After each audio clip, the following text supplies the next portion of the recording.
ನಾನು ಪತ್ರಿಕಾಗೋಷ್ಠಿ ಕರೆದಿರ್ತಕ್ಕಂಥ ಉದ್ದೇಶ ಏನು ಮಂಡ್ಯ ಜಿಲ್ಲೆಯ ನಾಗಮಂಗಲ ತಾಲೂಕಿನಲ್ಲಿ ಟಾರ್ ಗ್ರೂಪ್ನವರು ಸುಮಾರು 700 ಎಕರೆ ವ್ಯಾಪ್ತಿಯಲ್ಲಿ ಫೀಡ್ಸ್ ಫ್ಯಾಕ್ಟ್ರಿ ಮತ್ತು ಕೋಳಿ ಫಾರ್ಮ್ಗಳು ಮತ್ತು ಇತರ ಕೈಗಾರಿಕಾ ಘಟಕಗಳಲ್ಲಿ ಕೂಲಿ ಕಾರ್ಮಿಕರಾಗಿ ಉತ್ತರ ಬಾಂಗ್ಲಾದೇಶದ ವಲಸಿಗರು ಉತ್ತರ ಭಾರತದ ಅನ್ಯ ರಾಜ್ಯಗಳ ಏನು ಆಧಾರ್ ಕಾರ್ಡ್ಗಳನ್ನ ಮತ್ತೆ ವೋಟರ್ ಕಾರ್ಡ್ಗಳನ್ನ ವಾಸಸ್ಥಳದ ದೃಢೀಕರಣ ಪತ್ರವನ್ನು ಸೃಷ್ಟಿ ಮಾಡಿಕೊಂಡು ಇಲ್ಲಿ ಏಜೆಂಟ್ಗಳ ಮುಖಾಂತರ ಅವರು ಬಂದು ಕೂಲಿ ಕಾರ್ಮಿಕರ ಕೆಲಸ ಮಾಡ್ತಾ ಇದ್ದಾರೆ.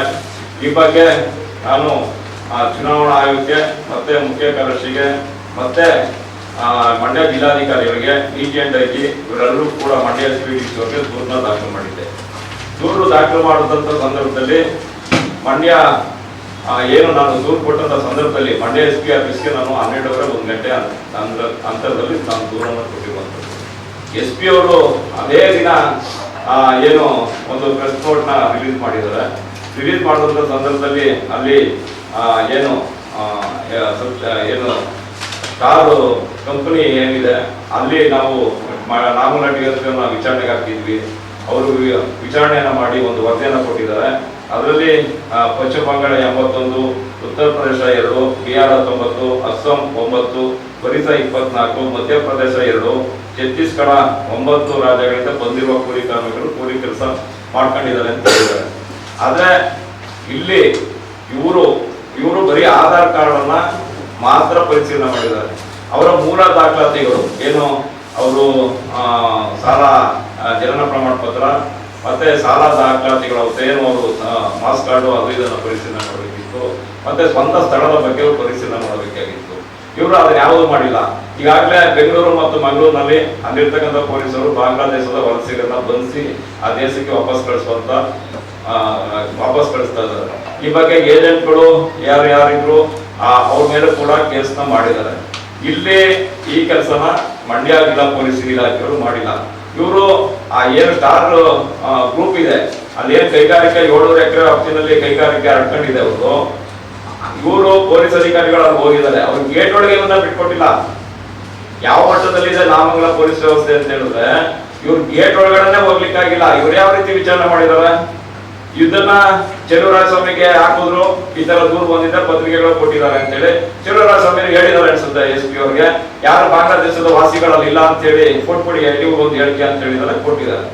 ದೇಶದ ಭದ್ರತೆ ದೃಷ್ಟಿನಲ್ಲಿ ಪೊಲೀಸ್ ಇಲಾಖೆ ಇಷ್ಟು ಅಸಮರ್ಥ ಆದ್ರೆ ಯಾರೇನ್ ಮಾಡ್ಲಿಕ್ಕಾಗುತ್ತೆ? ನಾವು 25-30 ವರ್ಷದಿಂದನೇ ಮಂಡ್ಯ ನಗರದಲ್ಲಿ ಪೇಟೆ ಬೀದಿ ಏನು ರೈಲ್ವೆ ಸ್ಟೇಷನ್ ಹಿಂಭಾಗ ಬಾಂಗ್ಲಾದೇಶದ ಬಂದಂತ ಮಹಿಳೆಯರನ್ನ ವೇಶ್ಯಾವಾಟಿಕೆಗೆ ತೊಡಗಿಸ್ಕೊಂಡಿತ್ತು ತಂದೆ. ಆ ಸಂದರ್ಭದಲ್ಲೂ ಕೂಡ ನಾವು ದೂರುಗಳನ್ನ ದಾಖಲು ಮಾಡಿ ಪತ್ರಿಕಾ ಹೇಳಿಕೆಗಳು ಕೊಟ್ವಿ. ಅವ್ರು ಬಂಧನ ಮಾಡಿ ಅವ್ರು ಜೈಲು ಬಿಟ್ಟಿದ್ರು. ಅದೇ ರೀತಿ ಶ್ರೀರಂಗಪಟ್ಟಣದಲ್ಲೂ ಕೂಡ ಲಾಟ್ಗಳಲ್ಲಿ ಬಾಂಗ್ಲಾದೇಶದ ವಲಸಿಗರು ಮಹಿಳೆಯರು ವೇಶ್ಯಾವಾಟಿಕೆಗೆ ತೊಡಗಿಸ್ಕೊಂಡಿದ್ರು. ಅವ್ರನ್ನ ರಿವರ್ ವ್ಯಾಲಿ ಅಂತ ಹೇಳಿ ಯಾವ ಒಂದು ಹಾಸ್ಟೆಲ್ ನಲ್ಲಿ 8 ಜನ ಪೊಲೀಸ್ ಸಿಬ್ಬಂದಿ ಸಬ್ ಇನ್ಸ್ಪೆಕ್ಟರ್ ಮಹಿಳಾ ASIಗಳು ಬರೀ ಮಹಿಳಾ ಸಿಬ್ಬಂದಿಯನ್ನ ಇಟ್ಕೊಂಡು ಅವ್ರು ಬಂಧನದಲ್ಲಿದ್ರು. ಅವರು ಬಾಂಗ್ಲಾದೇಶದ ವಲಸಿಗರು ಏನು ಮಹಿಳೆಯರಿದ್ರು ಬಂಧನದಲ್ಲಿ ಪೊಲೀಸ್ ಹೋಗ್ತಾ ಇದ್ರು. ಅವರು ಬೆಳಗ್ಗೆ ತಂತಿ ಮೇಲೆ ದಾಟಿ ಓಡಿದ್ರು. ಆ ವಿಡಿಯೋ ಎಲ್ಲಾ ಮಾಧ್ಯಮದಲ್ಲಿ ಮುಸ್ಲಿ ಪುರುಷೋತ್ತಮ್ಗೆ ಗುರುಗೆ ಗೊತ್ತಿದೆ ಅನ್ಸುತ್ತೆ. ಇದೆ ಅದು ದೊಡ್ಡ ಸುದ್ದಿ ಆಗಿತ್ತು. ಆ ಸಂದರ್ಭದಲ್ಲಿ ಪೊಲೀಸ್ ಏನು ASI ಭದ್ರತಾ ಸಿಬ್ಬಂದಿ ಇದ್ರು ಅವ್ರನ್ನ ಎಲ್ಲರೂ ಕೂಡ ಸಸ್ಪೆಂಡ್ ಮಾಡಿದ್ರು. ಆ ಸಂದರ್ಭದಲ್ಲಿ ಇವ್ರು ಹೇಗೆ SP ಅವರು ಬಾಂಗ್ಲಾದೇಶದ ವಲಸಿಗರಿಲ್ಲ ಅಂತ ಹೇಳ್ತಾರೆ? ಮತ್ತೆ ಇವತ್ತು ಮಂಡ್ಯ ಜಿಲ್ಲೆನಲ್ಲಿ ಇವತ್ತು ಏನು ಎಲ್ಲ ತೂಬಿನಕೆರೆ ಮತ್ತೆ ಸೋಮನಹಳ್ಳಿ ಗೆಜ್ಜಿಲಗೆರೆ ಕೈಗಾರಿಕಾ ವಲಯ ಮತ್ತೆ ರೈಸ್ ಮಿಲ್ಗಳು, ಬಾರ್ ಅಂಡ್ ರೆಸ್ಟೋರೆಂಟ್ಗಳು, ಪೆಟ್ರೋಲ್ ಬಂಕ್ಗಳು ಮತ್ತೆ ನರ್ಸರಿ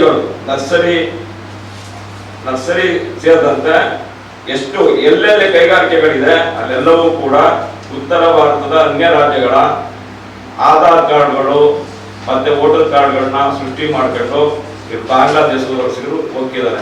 ಅಲ್ಲಿ ಏಜೆಂಟ್ಗಳು ಇರ್ತಾರೆ. ಇವ್ರನ್ನ ಕರ್ಕೊಂಡು ಬರ್ಲಿಕ್ಕೆ ಇಲ್ಲಿ ಕೂಲಿ ಕಾರ್ಮಿಕರಾಗಿ ಗುಂಪು ಕರ್ಕೊಂಡು ಬರ್ತಾರೆ. ಇವರು 20,000 ರೂಪಾಯಿನ ಅಲ್ಲಿ ಕೊಟ್ಟು ಅವ್ರಿಗೆ ಆಧಾರ್ ಕಾರ್ಡ್ನ ವೋಟರ್ ಐಡಿನ ಈ ಏಜೆಂಟ್ಗಳೇ ಮಾಡಿಸ್ತಾರೆ. ಇಲ್ಲಿ ಏಜೆಂಟ್ಗಳು ಅವರ ಕೂಲಿ ಕಾರ್ಮಿಕರು ತಂದು ಇಲ್ಲಿ ಬಿಡ್ತಾರೆ. ಈ ತರದ್ದು ಇಲ್ಲಿ ನಡೀತಾ ಇದೆ. ನಾವು ಹಿಂದೆನೆ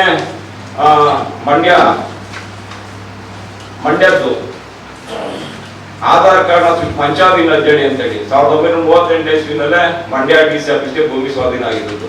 ಅವತ್ತೇ ಅವ್ರ ಖಾತೆದಾರ ಅಂತ ವ್ಯಕ್ತಿ ಹೆಸರಿನಲ್ಲಿ ಪಂಚಾಭಿನದಿ ಹೆಸರು ಆಧಾರ್ ಕಾರ್ಡ್ ಸೃಷ್ಟಿ ಮಾಡಿ ಏನು ಇಲ್ಲಿ ಬಂದವರಲ್ಲೇ ಹೊರತು ಕೋಟ್ಯಾಂತರ ರೂಪಾಯಿ ಮಾಡ್ತಕ್ಕಂಥ ಜಾಗನ ಪರವಾನೆ ಮಾಡಿದ್ರು. ಈ ಬಗ್ಗೆ ನಾನೇ ಮಂಡ್ಯ ತಹಸೀಲ್ದಾರು, ವಿಶೇಷ ಭೂ ಸ್ವಾಧೀನಾಧಿಕಾರಿ ಮತ್ತು ಉಪನೋಂದಣಿ 10 ದಿನದ ಮೇಲೆ ಎಫ್ಐಆರ್ ಮಾಡಿಸಿದ್ದೀನಿ. ಪಂಚಾಭಿನದಿ ಸೃಷ್ಟಿ ಮಾಡ್ಕೊಂಡು ಸರ್ಕಾರಿ ಜಾಗ ಪರವಾನೆ ಮಾಡಿದ್ದ ಆ ವ್ಯಕ್ತಿಯನ್ನ ಇಲ್ಲಿವರೆಗೂ ಕೂಡ ಮಂಡ್ಯ ಪಶ್ಚಿಮ ಪೊಲೀಸ್ ಠಾಣೆಯವರು ಬಂಧಿಸಿಲ್ಲ. ಅದೇ ರೀತಿ ಇದು ನಾಮಂಗಲ ತಾಲೂಕಲ್ಲಿ ಒಣಕೆರೆ ಹೋಬಳಿ ಗೊಲ್ಲಹಳ್ಳಿದು ಸರ್ವೆ ನಂಬರ್ 5 ಸರ್ಕಾರಿ ಜಮೀನು, ಅದನ್ನು ವನ್ನೇಗೌಡ ಅಂತಕ್ಕಂಥವ್ರಿಗೆ ಮನೆಗೌಡ ಗೊಲ್ಲಹಳ್ಳಿ ಅಂತೇಳಿ ಅವನು ಮಂಜೂರಾಗಿರುತ್ತೆ, ಅವನ ಹೆಸರಲ್ಲಿ RTC ಇರುತ್ತೆ. ಅವನು 1988 ಇಸ್ವಿನಲ್ಲೇ ತೀರೋಗಿರ್ತಾನೆ. ತೀರೋಗಿದ್ದನ ಹೆಸರಲ್ಲಿ PH ಕೃಷ್ಣಪ್ಪ ಬಿನ್ ದಾಸಣ್ಣಪ್ಪನ ವರುವೇಗೌಡ ಅಂತ ಪಡೂಲ್ಪಟ್ಟಣದವರು. ಇವನಿಗೆ 37 ವರ್ಷ, ಇವನಿಗೆ 1937 ಇಸ್ವಿಲೇ ಭೂಮಿ ಮಂಜೂರಾಗಿರುತ್ತೆ. ಇವನು 37 ವರ್ಷ. ಇವನು ವನ್ನೇಗೌಡ ಅಂತೇಳಿ ವೋಟರ್ ID ಸೇರಿಸಿ ವೋಟರ್ ID ಸೃಷ್ಟಿ ಮಾಡ್ಕೊಂಡು ಈ ಜಾಗನ ಪರವಾನೆ ಮಾಡ್ತಾನೆ 2 ಕೋಟಿಗೆ. ಇದನ್ನು ಮಾಡಿಸಿದ್ದೀವಿ. ಇದರಲ್ಲಿ ಹೈಕೋರ್ಟ್ ನ್ಯಾಯಾಧೀಶರೊಬ್ಬರ ವಾಹನ ಚಾಲಕ, ಕಾರ್ ಚಾಲಕ, ಅವನು ಸೇರಿಸಿ FIR ಮಾಡಿ ಚಾರ್ಜ್ ಶೀಟ್ ಮಾಡಿದ್ದೀವಿ. ನಾವೇ ಆಧಾರ್ ಕಾರ್ಡ್ಗಳನ್ನ ಸೃಷ್ಟಿ ಮಾಡ್ಕೊಂಡು ಸರ್ಕಾರಿ ಜಾಗ ಪರವಾನೆ ಮಾಡ್ತಕ್ಕಂಥದ್ದು, ವೋಟರ್ IDಗಳನ್ನ ಸೃಷ್ಟಿ ಮಾಡ್ಕೊಂಡು ಸತ್ತೋಗಿರೋ ವ್ಯಕ್ತಿಗೆ ಹೆಸರಿನಲ್ಲಿ ಜಮೀನನ್ನ ಕಬಳಿಕೆ ಮಾಡಿರ್ತಕ್ಕಂಥದ್ದನ್ನ ನಾಮಂಗಲ ಪೊಲೀಸ್ ಠಾಣೆಯಲ್ಲೇ, ಗ್ರಾಮೀಣ ಪೊಲೀಸ್ ಠಾಣೆಯಲ್ಲೇ FIR ಮಾಡಿಸಿ ಚಾರ್ಜ್ ಶೀಟ್ ಮಾಡಿಸಿದ್ದೀವಿ. ಈ ಥರ ಆಧಾರ್ ಕಾರ್ಡು ಮತ್ತು ವೋಟರ್ ಕಾರ್ಡ್ಗಳನ್ನ ಸೃಷ್ಟಿ ಮಾಡ್ಕೊಂಡು ಇವತ್ತು ಬಾಂಗ್ಲಾದೇಶದ ವಲಸಿಗರಿದ್ದಾರೆ ಅಂತ ಹೇಳಿದ್ರೆ, ಇವತ್ತು ಅದನ್ನು ಪೊಲೀಸ್ ತಂಡ ಮಾಡಿ ಈ ಬಾಂಗ್ಲಾದೇಶದ ವಲಸಿಗರನ್ನ ವಾಪಸ್ ಅವ್ರ ದೇಶಕ್ಕೆ ಕಳಿಸ್ತಕ್ಕಂಥ ಕೆಲಸ ಮಾಡಬೇಕು. ಮತ್ತು ಏಜೆಂಟ್ರು ಏನು ಅವ್ರನ್ನ ತಂದು ಇಲ್ಲಿ ಬಿಟ್ಟಿದ್ದಾರೆ, ಆಧಾರ್ ಕಾರ್ಡು ವೋಟರ್ ಕಾರ್ಡ್ನ ಅಲ್ಲಿ ಉತ್ತರ ಭಾರತದ ಅನ್ಯ ರಾಜ್ಯಗಳ ಹೆಸರೇಳ್ಕೊಂಡಿರೋ ಸೃಷ್ಟಿ ಮಾಡಿ ಇಲ್ಲಿ ಬಂದು ತಂದುಬಿಟ್ಟಿದ್ದಾರೆ. ಅವರ ವಿರುದ್ಧ ಕ್ರಿಮಿನಲ್ ಪ್ರಕರಣ ದಾಖಲು ಮಾಡಬೇಕು. ಮತ್ತು ಈ ಬಾಂಗ್ಲಾದೇಶದ ವಲಸಿಗರನ್ನ ಏನು ಕೂಲಿ ಕಾರ್ಮಿಕರಾಗಿ ಇಟ್ಕೊಂಡಿದ್ದಾರೆ ಮಂಡ್ಯ ಜಿಲ್ಲೆಯಲ್ಲಿ, ಅವ್ರು ಯಾವುದೇ ಕೈಗಾರಿಕೆ ಇರ್ಬೋದು, ಯಾರೇ ರೆಸಾರ್ಟ್ ಇರ್ಬೋದು, ಯಾವುದೇ ಪೆಟ್ರೋಲ್ ಬಂಕ್ ಇರ್ಬೋದು, ರೈಸ್ ಮಿಲ್ ಇರ್ಬೋದು, ಆಲೆ ಮನೆಗಳಿರ್ಬೋದು, ಪ್ರತಿಯೊಂದರಲ್ಲೂ ಕೂಡ ಇವರು ಕೂಲಿ ಕಾರ್ಮಿಕರಾಗಿ ಮಾಡ್ತಾ ಇದ್ದಾರೆ. ಆ ಮಾಲೀಕರ ವಿರುದ್ಧ ಕ್ರಿಮಿನಲ್ ಪ್ರಕರಣ ದಾಖಲು ಮಾಡಬೇಕು ಅಂತೇಳಿ ಈ ಮೂಲಕ ನಾನು ಒತ್ತಾಯ ಮಾಡ್ತೇನೆ. ಮತ್ತು ಇಲ್ಲಿ ಕೇಂದ್ರ ಹಾಗೂ ರಾಜ್ಯ ಗುಪ್ತಚರ ಇಲಾಖೆ ಇದರಲ್ಲಿ ವೈಫಲ್ಯ ಎದ್ದು ಕಾಣ್ತಾ ಇದೆ. ಇವತ್ತು ರಾಜ್ಯದಲ್ಲಿ ಮತದಾರರ ವಿಶೇಷ ಪರಿಷ್ಕರಣೆ ನಡೀತಾ ಇದೆ, SIR ನಡೀತಾ ಇದೆ.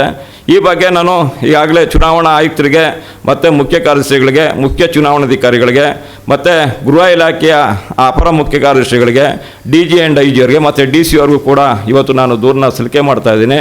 ಈ ಬಗ್ಗೆ ಕಠಿಣವಾದಂಥ ಕ್ರಮ ಆಗಬೇಕು. ಇದಕ್ಕೆ ವಿಶೇಷ ತನಿಖಾ ತಂಡವನ್ನು ರಚನೆ ಮಾಡಿ ಮಂಡ್ಯ ಜಿಲ್ಲೆಯಲ್ಲಿ ನಾವು ಅವ್ರಿಗೆ ಸಹಕಾರ ಕೊಡ್ತೀವಿ. SP ಅವರು ಇಲ್ಲ ಅಂತ ಹೇಳಿದ ತಕ್ಷಣ ಇಲ್ಲ ಅಂತ ಬರಲ್ಲ.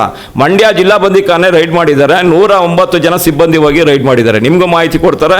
109 ಜನ 5 ಎಕರೆಯಲ್ಲಿ ಇರ್ತಕ್ಕಂಥ ಜೈಲಿಗೆ 109 ಜನ ಸಿಬ್ಬಂದಿ ತಗೊಂಡೋಗಿ SP ನೇತೃತ್ವದ ದಾಳಿ ಮಾಡಿ ತನಿಖೆ ಮಾಡ್ತಾರೆ.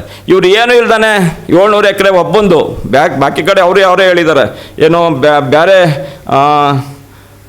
ಬೇರೆ ಕಂಪ್ನಿಗಳಲ್ಲೂ ಕೂಡ ಕೆಲಸ ಮಾಡ್ತಾ ಇದ್ದಾರೆ, ನಾವು ನಿಗಾ ವಹಿಸಿದ್ದೀವಿ ಅಂತ. ಏನು ನಿಗಾ ವಹಿಸಿದ್ದಾರೆ? ಮಂತ್ರಿ ವಹಿಸ್ಕೊಂಡು ಬಾಂಗ್ಲಾದೇಶವ್ರು ಕೆಲಸ ಮಾಡ್ತಾ ಇರೋದಕ್ಕೆ ಮಾಲೀಕರೇನಿದ್ದಾರೆ ಅವ್ರಿಗೆ ಮಂತ್ರಿ ವಸೂಲು ಮಾಡ್ಕೊಂಡು ನಾಮನದ ಪೊಲೀಸರು ಸುಮ್ಮನೆ ಆಗ್ಬಿಟ್ಟಿದ್ದಾರೆ. ಯಾವುದೇ ರೀತಿ ಕ್ರಮ ತಗೊಳ್ತಾ ಇಲ್ಲ. ಮತ್ತು ಅಲ್ಲಿ ಬ್ರದರ್ಸ್ ಹೋಟ್ಲು ಅಂತಿದೆ. ಬ್ರದರ್ಸ್ ಹೋಟ್ಲಲ್ಲಿ ಇವತ್ತು ದೊಡ್ಡ ಮಟ್ಟದ ರಾತ್ರಿ 12 ಗಂಟೆ 1 ಗಂಟೆ ದೊಡ್ಡ ಗುಂಪು ಕಟ್ತಾರೆ ಇವರು. ಪೊಲೀಸರು ಹೋಗಿ ಅವ್ರನ್ನ ಮನೆಗೆ ಹೋಗಿ ಅಂತ ಹೇಳಿದ್ರೆ ಯಾವನ್ ಕಂಪ್ಲೇಂಟ್ ಕೊಟ್ಟಿದ್ದಾನು ಕರ್ಕೊಬನ್ನಿ ಇಲ್ಲಿ ಅಂತೇಳಿ ಪೊಲೀಸರಿಗೆ ಆವಾಜ್ ಬಿಡ್ತಾರೆ. ಪೊಲೀಸ್ಗೆ ರಕ್ಷಣೆ ಇಲ್ಲ ನಾಮಂಗಲದಲ್ಲಿ. ಇನ್ನು ಜನಗಳಿಗೇನು ರಕ್ಷಣೆ ಕೊಡ್ತಾರೆ ಇವರು? ಇವು ಕಾನೂನು ಬಾಹಿರ ಬಾಂಗ್ಲಾದೇಶದ ವಲಸಿಗರು ಬಂದಿರೋನ್ನ ಹೆಂಗೆ ಪತ್ತೆ ಹಚ್ತಾರೆ? ಈ ದೃಷ್ಟಿನಲ್ಲಿ ವಿಶೇಷ ತನಿಖಾ ತಂಡವನ್ನು, ಪ್ರಾಮಾಣಿಕ ಅಧಿಕಾರಿಗಳು, ದಕ್ಷ ಅಧಿಕಾರಿಗಳ ತಂಡವನ್ನು ಮಂಡ್ಯ ಜಿಲ್ಲೆಗೆ ನೇಮಕ ಮಾಡಬೇಕು ಅಂತೇಳಿ ನಿಮ್ಮ ಮುಖಾಂತರ ನಾನು ಒತ್ತಾಯ ಮಾಡ್ತೇನೆ. ಮತ್ತು ಈಗಾಗಲೇ ನಾವು ಏನು ಈ ಬಾಂಗ್ಲಾದೇಶದ ವಲಸಿಗರನ್ನ ಪತ್ತೆ ಮಾಡಿ ಅವರ ವಿರುದ್ಧ ಕಾನೂನು ಕ್ರಮ ಜರುಗಿಸ್ತಿಲ್ಲ ಅಂತ ಹೇಳಿದ್ರೆ ಮಂಡ್ಯ SP DC ಮುಂದೆ ಇನ್ನು ಕೆಲವೇ ದಿನಗಳಲ್ಲಿ ದೊಡ್ಡ ಮಟ್ಟದಲ್ಲಿ ನಾವು ಪ್ರತಿಭಟನೆಯನ್ನು ಕೂಡ ಹಮ್ಮಿಕೊಳ್ತಾ ಇದ್ದೀವಿ. ಎಲ್ಲ ಸಂಘ ಸಂಸ್ಥೆಯರು ಕೂಡ 25 ನಾವು ಚಳುವಳಿ ಮಾಡ್ತೀವಿ ಅಂತ ಹೇಳಿದ್ರು. ಇದು ಬೇಡ, ಅವರಿಗೆ ಕಾಲಾವಕಾಶ ಕೊಡಬೇಕು ಅಂತೇಳಿ ನಾವು ಹೇಳಿದ್ದೀವಿ. ಇದು ಮತ್ತು ಈ ಬಾಂಗ್ಲಾದೇಶದ ವಲಸಿಗರು ಬಂದ ಮೇಲೆ ಮಂಡ್ಯದಲ್ಲಿ ಹಲವು ಕೂಡ ದೊಡ್ಡ ಮಟ್ಟದ ಅಪರಾಧಗಳನ್ನು ಕೂಡ ಮಾಡಿದ್ದಾರೆ. ಅದನ್ನು ಪೊಲೀಸ್ ಇಲಾಖೆ ಗಂಭೀರವಾಗಿ ಪರಿಗಣಿಸಿಲ್ಲ. ಅದನ್ನು ಕೂಡ ಇವರೇನು ಬಾಂಗ್ಲಾದೇಶದ ವಲಸಿಗರು ಮಂಡ್ಯದಲ್ಲಿ ದೊಡ್ಡ ಮಟ್ಟದ ಅಪರಾಧಗಳು ಮಾಡಿದ್ದಾರೆ. ಅದನ್ನು ಕೂಡ ದಾಖಲೆಗಳನ್ನ ಪಡಿತಾ ಇದ್ದೀವಿ. ಅದನ್ನು ಕೂಡ ಮುಂದಿನ ಪತ್ರಿಕಾಗೋಷ್ಠಿಯಲ್ಲಿ ನಾನು ಬಹಿರಂಗಗೊಳಿಸ್ತೀನಿ ಅಂತೇಳಿ ಈ ಮೂಲಕ ನಾನು ಪತ್ರಿಕಾಗೋಷ್ಠಿಯನ್ನು ನಾನು ಮುಕ್ತಾಯ ಮಾಡ್ತೇನೆ. 15 ದಿವಸ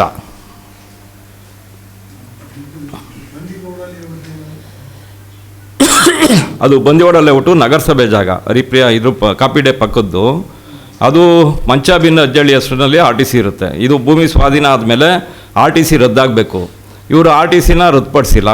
ಆರ್ ಟಿ ಸಿ ಕಾಲೋಚಿತಗೊಳ್ಳದ ಆರ್ ಟಿ ಸಿ ಅಂತ ನಿಮ್ಗೆ ಗೊತ್ತಾಗುತ್ತೆ ರೆವಿನ್ಯೂ ಇನ್ಸ್ಪೆಕ್ಟ್ರಿಗೆ. ಅದು ಆರ್ ಟಿ ಸಿ ಹಂಗೆ ಉಳ್ಕೊಂಡಿದೆ. ಇವೆಲ್ಲ ಆರ್ ಟಿ ಸಿಗಳು ಹಂಗೆ ಉಳ್ಕೊಂಡಿದೆ. ಭೂಮಿ ಸ್ವಾಧೀನ ಆದಮೇಲೆ ರದ್ದುಪಡಿಸಬೇಕಾದದ್ದು ಜಿಲ್ಲಾಡಳಿತ ತಹಸೀಲ್ದಾರ್ ಜವಾಬ್ದಾರಿ. ಅವರ ಹೆಸರಿನಲ್ಲಿ ಆರ್ ಟಿ ಸಿ ಉಳ್ಕೊಳ್ಳುತ್ತೆ. ಇವರೇನು ಮಾಡ್ತಾರೆ, ಆ ಜಾಗ ಖಾಲಿ ಇರುತ್ತಲ್ಲ, ಬೆಂಗಳೂರು ಮೈಸೂರು ಹೆದ್ದಾರಿ ಖಾಲಿ ಜಾಗ ಇತ್ತು.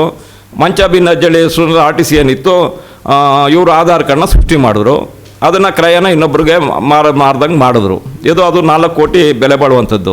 ಇವತ್ತು ಕ್ರಮನೇ ಆಗಿಲ್ಲ. ನಾನು ಎಫ್ ಐ ಆರ್ ಮಾಡಿಸಿದ್ಬಿಟ್ರೆ ಅವ್ರ ಮೇಲೆ ಸರ್ಕಾರ ಕ್ರಮನೇ ತಗೊಂಡಿಲ್ಲ. ತಹಸೀಲ್ದಾರ್ ಮೇಲೆ ಇವ್ರ ಮೇಲೆಲ್ಲ ನಾನು ಪ್ರಾದೇಶಿಕ ಆಯುಕ್ತರು ಅದನ್ನು 1 to 4 ಮಾಡಲಿಕ್ಕೆ ಬರೋಲ್ಲ, ಅವರು ಕ್ರಯದಂತೆ ಖಾತೆ ಮಾಡೋರು ಅಂತ ಬರೆದಿದ್ರು. ಮೈಸೂರು ಪ್ರಾದೇಶಿಕ ಆಯುಕ್ತರ ಮೇಲೂ ಕೂಡ ನಾನು ಕೇಸ್ ಮಾಡಿದ್ದೀನಿ ಈಗ ಪ್ರಕಾಶನ್ ಅವ್ರ ಮೇಲೆ. ಅದಕ್ಕೆ ಈಗ ಅವ್ರಿಗೆ ಸೋಕಾಸ್ ನೋಟಿಸು ಕೂಡ ಕೊಟ್ಟಿದ್ದಾರೆ.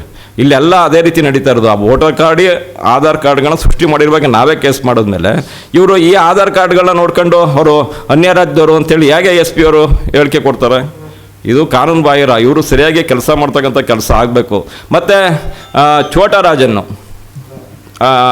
ರಾಜನ್ ಅವನು ಭುವನ್ ಕುಮಾರ್ ಹೆಸರಲ್ಲಿ ಪಾಸ್ಪೋರ್ಟ್ ಮಾಡಿಸ್ತಾರೆ ಮಂಡ್ಯದಲ್ಲಿ. CBI ಎನ್ಕ್ವೈರಿ ಆಗುತ್ತೆ, ಆಯಿತಾ. ಆಮೇಲೆ ICS ಉಗ್ರ ಏನು ಮಂಡ್ಯ ಶಂಕರ ಮಠದಲ್ಲಿ ಅವನು ವಾಸ ಇಲ್ಲದೆ ಇದ್ರೂ ಕೂಡ ಅಮೇರಿಕದಲ್ಲೆಲ್ಲ ಬಾಂಬ್ಗಳನ್ನ ಸಿಡಿಸಿ ಆಮೇಲೆ ಅನಂತರ ಅವನು ICS ಉಗ್ರ ಎಲ್ಲಿದ್ದಾನೆ ಅಂತ ನೋಡಿದ್ರೆ ಮಂಡ್ಯ ಶಂಕರ ಮಠ ಮುಸ್ಲಿಂ ಬ್ಲಾಕ್ ಅಡ್ರೆಸ್ ಕೊಟ್ಟಿದ್ದಾನೆ. ಅವನು ವಾಸಸ್ಥಳದ ದೃಢೀಕರಣ ಪತ್ರ ಕೊಟ್ಟಿದ್ದಾರೆ, ಪಡಿತರ ಚೀಟಿ ಕೊಟ್ಟಿದ್ದಾರೆ, ವೋಟರ್ ID ಕೊಟ್ಟಿದ್ದಾರೆ, ಆ ಪಾಸ್ಪೋರ್ಟ್ ಕೊಟ್ಟಿದ್ದಾರೆ. ಪಾಸ್ಪೋರ್ಟ್ ಮಾಡಿಕೊಟ್ಟಂಥ ಸಂದರ್ಭದಲ್ಲಿ ಮಂಡ್ಯ ಅವತ್ತಿನ ಪಶ್ಚಿಮ ಪೊಲೀಸ್ ಠಾಣೆಯ ಸಬ್ ಇನ್ಸ್ಪೆಕ್ಟರ್ ಪ್ರಸಾದ್ ಅವ್ರನ್ನ ಡಿಸ್ಮಿಸ್ ಮಾಡಿದ್ದಾರೆ. ಮತ್ತು ರೈಟರು ಮಂಚಯ್ಯ ಅಂತಿದ್ರು, ಅವ್ರನ್ನ ಕಡ್ಡಾಯ ನಿವೃತ್ತಿಗೊಳಿಸಿದ್ರು. ಕ್ರಿಮಿನಲ್ ಕೇಸ್ ಆಗಲಿಲ್ಲ. ಅದು ICS ಉಗ್ರಂಗೆ ಇವರು ration card, voter card, passport ಇವೆಲ್ಲ ಮಾಡಿಕೊಟ್ಟಿದ್ದಾರೆ ಅಂತ ಹೇಳಿದ್ರೆ ಇದು ಮಂಡ್ಯ ಜಿಲ್ಲೆ ಇತಿಹಾಸದಲ್ಲಿದೆ. ಇವೆಲ್ಲವೂ ಕೂಡ ನಮ್ಮ ಹತ್ರ ದಾಖಲಾತಿಗಳಿದೆ. ಈ ಹಿನ್ನೆಲೆಯಲ್ಲಿ SP ಇವೆಲ್ಲವನ್ನು ಗಮನದಲ್ಲಿ ಇಟ್ಕೊಳ್ಬೇಕು. ಚಿಲುರಾಸ್ವಾಮಿ ಹೇಳಿದ್ರು ಅಂತೇಳಿ ಅವ್ರು ಹೇಳಿಕೆ ಕೊಟ್ಟಂಗೆ ಆಗೋದಿಲ್ಲ. ಇದು ದೇಶದ ಭದ್ರತೆ. ಇವರು ಈಗಲೇ 10,000ಕ್ಕಿಂತ ಹೆಚ್ಚಿನ ಜನ ಮಂಡ್ಯ ಜಿಲ್ಲೆಯಲ್ಲಿ ಇದ್ದಾರೆ. ಬೆಂಗಳೂರಿನಲ್ಲಿ ಲಕ್ಷಾಂತರ ಜನ ಈಗಾಗಲೇ ಹೋಗಿದ್ದಾರೆ. ಇದು ರಾಜ್ಯಕ್ಕೆಲ್ಲ ರಾಷ್ಟ್ರಕ್ಕೆ ಅಪಾಯ. ಈ ಬಗ್ಗೆ ಕೇಂದ್ರ ಗುಪ್ತಚರ ಇಲಾಖೆ, ರಾಜ್ಯ ಗುಪ್ತಚರ ಇಲಾಖೆ ಸಂಪೂರ್ಣ ವಿಫಲ ಆಗಿದೆ. ಕೇಂದ್ರ ಮತ್ತು ರಾಜ್ಯ ಸರ್ಕಾರ ಎರಡೂ ಕೂಡ ಸಂಪೂರ್ಣ ವಿಫಲ ಆಗಿದೆ. ಇದು ಮುಂದಿನ ದಿನಗಳಲ್ಲಿ ಘರ್ಷಣೆಗೆ ಭಾಳ ಅವಕಾಶ ಕೊಡ್ತದೆ. ಇದೇ ಬಾಂಗ್ಲಾದೇಶದ ವಲಸಿಗರು ನಾಗಂಬಗಲ ಪಟ್ಟಣದಲ್ಲಿ ನಡೆದಿರ್ತಕ್ಕಂಥ ಕೋಮುಗಲಭೆ, ಬದ್ದೂರು ಪಟ್ಟಣದಲ್ಲಿ ನಡೆದಿರ್ತಕ್ಕಂಥ ಕೋಮುಗಲಭೆಯಲ್ಲಿ ಭಾಗಿಯಾಗಿದ್ದಾರೆ. ಆದರೆ ಪೊಲೀಸರು ಈ ವ್ಯಕ್ತಿಗಳ ವಿರುದ್ಧ ಪ್ರಕರಣ ದಾಖಲು ಮಾಡಿಲ್ಲ. ಬಾಂಗ್ಲಾದೇಶದ ವಿಡಿಯೋಗಳಿದೆ. ಅದನ್ನು ದೂರು ಸುರೇಶ್ ಕೊಟ್ರೆ ಇಲ್ಲಿ ಪತ್ರಿಕಾಗೋಷ್ಠಿ ಹೇಳಿದ್ದಾರೆ. ವಿರೋಧ ಪಕ್ಷದವರು ಕೂಡ ಹೇಳಿದ್ದಾರೆ, ಬಾಂಗ್ಲಾದೇಶದ ವಲಸಿಗರು ಬಂದು ಇಲ್ಲಿ ಗಲಭೆ ಮಾಡಿರೋದು ಅಂತೇಳಿ ಅವತ್ತೇ ಹೇಳಿದ್ದಾರೆ. ವಿಡಿಯೋಗಳಿದೆ. ಕೇರಳ ಮುಸ್ಲಿಮ್ಸು, ಬಾಂಗ್ಲಾದೇಶದ ವಲಸಿಗರು ಎರಡೂ ಜಾಯ್ನ್ ಆಗಿದೆ ಅಲ್ಲಿ. ಇವತ್ತು ಅಲ್ಲಿ ಪೊಲೀಸ್ಗೆ ಅವ್ರಿಗೆ ರಕ್ಷಣೆ ಇಲ್ಲ. ಇವತ್ತು ಅಲ್ಲಿ ಕಸಾಯಿಖಾನೆಯಲ್ಲಿ ಏನು ಎಮ್ಮೆ, ದನ, ಕರುಗಳನ್ನ ಸಾಗಾಣಿಕೆ ಮಾಡ್ತಕ್ಕಂಥದ್ದು ಅಲ್ಲಿ ನಡೀತಾ ಇರ್ತಕ್ಕಂಥ ದಂಧೆ ನೀವೇ ನೋಡಿದ್ದೀರಿ. 36 ಕರು ಒಂದು ಸ್ಕಾರ್ಪಿಯೋದಲ್ಲಿ ತಂದು ಆಕ್ಸಿಡೆಂಟ್ ಆಗುತ್ತೆ, 10 ಕರು ಏನೋ ಸತ್ತೋಗ್ತವೆ. ಆಮೇಲೆ ಚಿನ್ಕೋಳಿನಲ್ಲಿ ನಾವು ಕಂಪ್ಲೇಂಟ್ ಬರೆದಿದ್ದೀನಿ. ನಾನು ಇಲ್ಲಿ ಪ್ರೆಸ್ ಮೀಟ್ ಮಾಡೋದ್ಮೇಲೆ 27ನೇ ತಾರೀಕಿನ ಪ್ರೆಸ್ ಮೀಟ್ ಮಾಡಿದ್ದೀನಿ. 30ನೇ ತಾರೀಕು ಅದು ಸ್ಕಾರ್ಪಿಯೋ ಆಕ್ಸಿಡೆಂಟ್ ಆಗೋದು ನಾನು ಇಲ್ಲೇ ಹೇಳಿದ್ದೀನಿ, ನಿಮಗೆ ಗೊತ್ತೋದು. ಆಮೇಲೆ ಚಿನ್ಕೋಳಿನಲ್ಲಿ ಅದೇ ಇನ್ನೊಂದು ಸ್ಕಾರ್ಪಿಯೋದಲ್ಲಿ ಅದೆಷ್ಟೋ ಕರುಗಳು ತುಂಬ್ಕೊಂಡು ಅದು ಬಾಯಿಗೆ ರಬ್ಬರ್ ಹಾಕಿ ಕಟ್ಟಿ 2 ಕಾಲುಗಳನ್ನ ಒಂದ್ರ ಮೇಲೆ ಒಂದೇ ಕುಣ್ತಾರೆ. ಅಂದರೆ 1 ತಿಂಗಳು 2 ತಿಂಗಳು ಕರುಗಳು. ಅದಕ್ಕೆ ಏನೋ ಜೀವ ಇರಲ್ವಾ? ಪೊಲೀಸ್ಗೆ ದುಡ್ಡು ಮಾತ್ರ ಬೇಕಾ ಇವ್ರಿಗೆ? ಮಂತ್ಲಿ ಬಂದ್ಬಿಟ್ರೆ ಸರಿ, ಇವ್ರಿಗೆ ಏನಾದರೂ ಮಾಡ್ಕೊಳ್ಳಿ ಕಾನೂನು ಬಾಹಿರ ಕೆಲಸ. ಮಂಡ್ಯ ಜಿಲ್ಲೆಯಲ್ಲಿ ಈ ಮಟ್ಟದಲ್ಲಿ ಕಾನೂನು ಮತ್ತು ಆಡಳಿತ ವ್ಯವಸ್ಥೆ ಯಾವತ್ತೂ ಕುಸಿದಿಲ್ಲ. ಈ ಪ್ರಮಾಣದಲ್ಲಿ ಇಷ್ಟು ಮಟ್ಟದಲ್ಲಿ ಕುಸಿದಿದೆ.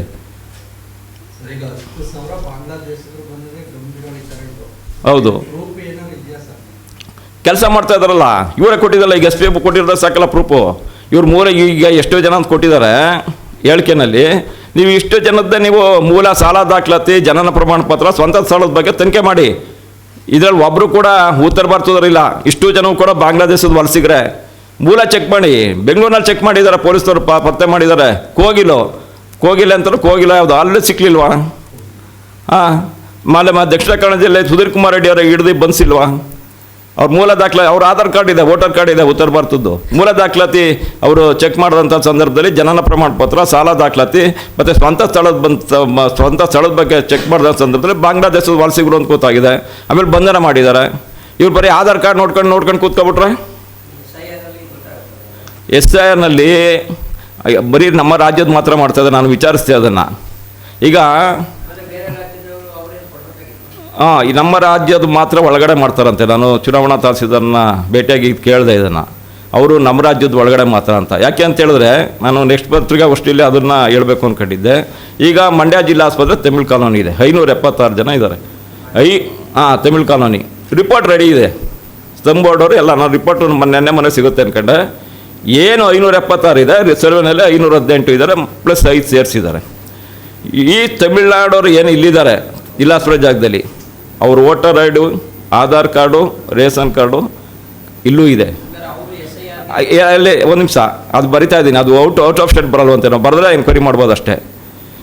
ತಮಿಳ್ನಾಡಲ್ಲೂ ಕೂಡ ಇವರು ವೋಟರ್ ಐ ಡಿ ಇದೆ, ರೇಷನ್ ಕಾರ್ಡ್ ಇದೆ, ಮತ್ತು ಆಧಾರ್ ಕಾರ್ಡ್ ಇದೆ. ಇಷ್ಟು ಸರ್ವೆ ಮಾಡಿದಾಗ ತನಿಖೆನಲ್ಲಿ ಪ್ರೂವ್ ಆಗಿದೆ. ಜಿಲ್ಲಾಡಳಿತ